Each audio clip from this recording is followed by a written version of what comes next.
If you drilled deep into the earth, what might you hear?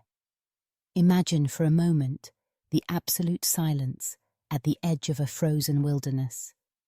The icy winds of the Kola Peninsula sweep across endless tundra, swirling through snowdrifts and between rusted towers. In the heart of this desolate landscape, an island of metal and light flickers under the northern sky, a Soviet drilling station, isolated and immense, its floodlights barely piercing the fog. Somewhere within, a low mechanical hum builds, vibrating through steel and stone, as if the earth itself is breathing. This was the Kola Superdeep Borehole, the deepest man-made hole in history. Soviet ambition, scientific curiosity, and Cold War rivalry converged here, driving a drill farther into the planet than any before. Over 12,000 meters, over 7.5 miles, down, past the granite and basalt, into ancient, uncharted layers of the Earth's crust. At these depths, temperatures soared to 180 degrees Celsius. Equipment groaned, sweating engineers monitored trembling dials, and the walls themselves seemed to pulse with pressure. For decades, they drilled. Day after day, year after year, the drill bit cut through stone untouched for billions of years. They found fossils of microscopic plankton, water locked away since the dawn of life, and rocks that whispered secrets of a primordial world. But the deeper they went, the stranger things became. The ground vibrated with unfamiliar rhythms. Seismic screens flickered with data that defied explanation. And then, in the haze of 1989, someone had an idea. What if they listened? A heat-resistant microphone was lowered, inch by careful inch, down the winding pitch-black shaft. The cable swayed against the darkness, vanishing into a void so deep it seemed to swallow light itself. Silence reigned, broken only by the faint echo of machinery. The team gathered, breath held, as the line unspooled toward the Earth's burning heart. And then, static. At first, nothing but the crackle of interference and the deep, ever-present hum of the planet. But as the microphone sank into the abyss, something changed. The screens glitched. Waveforms spiked, erratic, unnatural. Amid the static, a sound began to emerge. It was distant, muffled by layers of stone and heat, but unmistakable. A wailing, long, drawn out, inhuman. Not a machine. Not the wind. Something else. The engineers froze. Some stared, transfixed. Others recoiled, eyes wide with disbelief or dread. The sound grew clearer, layered and echoing, as if a multitude of voices cried out from beneath the earth. Was it the shifting of rocks, the grinding of tectonic plates, or something older, more primal? No one could say. The audio leaked, as rumours do, seeping out through cracks in official secrecy. A preacher, eyes wild with conviction, seized upon the recording. He called it proof that hell itself lay beneath the earth, that the scientists had pierced the crust and heard the agonies of the damned. His words burned across television screens and radio waves. Headlines screamed, "Scientists hear hell," screams from the underworld. The wailing grew in the retelling, becoming a chorus of tormented souls, echoing through the minds of all who heard. The Soviet authorities responded with stony denial. They dismissed the story as a hoax, a distortion, Western propaganda. State-run anchors read statements in monotone voices, insisting the recordings were fabricated. Documents were stamped secretno, top secret, and locked away.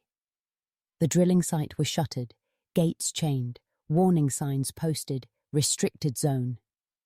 The borehole itself, the gateway to the unknown, was sealed with a heavy rusted cap, bolted shut against whatever lay beneath. But fear had already spread, infecting the public imagination, crossing borders and decades. What had they really heard? Was it simply infrasound? Low-frequency vibrations that rattle the bones and unsettle the mind? Scientists pointed to the power of suggestion, the way expectation shapes perception. They demonstrated how deep earth tremors, shifting gases, or even equipment malfunction could produce strange, unsettling noises. Technicians replayed the tape, editing and analyzing, seeking a rational explanation. Yet, as the waveforms flickered on the screens, some annotated with frequencies below the threshold of human hearing, others marked by the jagged peaks of the alleged screams. The question remained, what if it wasn't fake? What if in the darkness below something had answered? Legends grew. Some whispered that the drilling team had disturbed a slumbering presence, older than mankind, buried since the world was young. Others spoke of ancient tunnels, a vast labyrinth beneath the crust, filled with echoes from a forgotten age. Seismic maps were overlaid with ancient runes, Sumerian, Greek, Vedic, symbols of underworlds and shadow realms. In the fevered imagination of conspiracy theorists, serpent-like shadows slithered beneath the mantle, their heartbeats pulsing in time with the planet's own. The official record faded. The site was left to the frost and the snow, abandoned and forgotten. The towers rusted, the pipelines froze, and the cap over the borehole grew pitted with age. Yet even now, there are those who stand at the edge of the silent, empty lot, listening. Some say, if you press your ear to the ground, you can hear it still, a low, unending hum, vibrating through the frozen earth. What truly lies beneath? Is it merely sound, a trick of geology and imagination? Or did something, in that moment of intrusion, call back from the depths? The line between science and myth blurs, as it always has, where the unknown persists. The story of the Kola borehole endures not because of what was found, but because of what might still be waiting, sealed away in the darkness. Sometimes, in the quiet moments, the earth seems to whisper, in the hum of distant machinery, the rumble of the subway, the subtle tremor beneath your feet. We dismiss it as background noise, the pulse of a living planet. But every so often, a sound emerges that defies explanation. A recording surfaces, a rumor spreads, and the old questions return. We are drawn to the unknown, compelled to peer into darkness, to listen for voices in the void. The scientists at Kola sought knowledge, drilling through time and stone in pursuit of the Earth's secrets. They found fossils and minerals, heat and pressure, and, if the stories are to be believed, something more. The world above continued, oblivious to the experiment unfolding far below.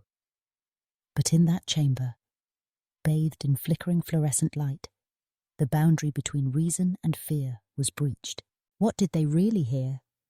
Was it merely the groan of shifting rock, the hiss of steam, the echo of a lonely microphone in an alien world? Or was it a warning, a message from a realm we were never meant to enter? The answers remain locked away, beneath layers of secrecy and steel, lost in the static of history. Today, the Kola borehole stands as a relic, a monument to human curiosity and the limits of our understanding. The snow falls, erasing footprints, muffling the wind. The cap, rusted but unmoved, guards the entrance to the abyss. There are no guards, no scientists, no lights. Only silence and the memory of a sound that once rose from the depths. We tell stories to make sense of the unknown, to give shape to our fears and our hopes.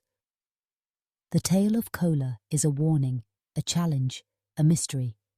It asks us to consider what lies beneath the surface, not just of the earth, but of ourselves. What do we find when we look too deeply, listen too intently? Are we prepared for what might answer? The world is filled with hidden places, caves uncharted, oceans unexplored, the vastness of space yet to be traversed. But the most profound mysteries are often closest to home, buried just out of reach, humming beneath our feet. The Kola Superdeep Borehole is closed, its secrets sealed away. Yet its story endures, echoing through the halls of science, the fevered dreams of conspiracy, the whispered fears of those who wonder what lurks in the dark. Sometimes all it takes is a question, a microphone lowered into the unknown, a moment of silence broken by a voice not our own. Sometimes the earth whispers back. If you listen closely, you may hear it, the faint, persistent hum, the echo of curiosity and dread. The story of the Kola borehole is not just about what was found, but about what remains hidden, what continues to call out from the depths, waiting for someone to answer. This is Echoes from Below. Subscribe and never stop listening.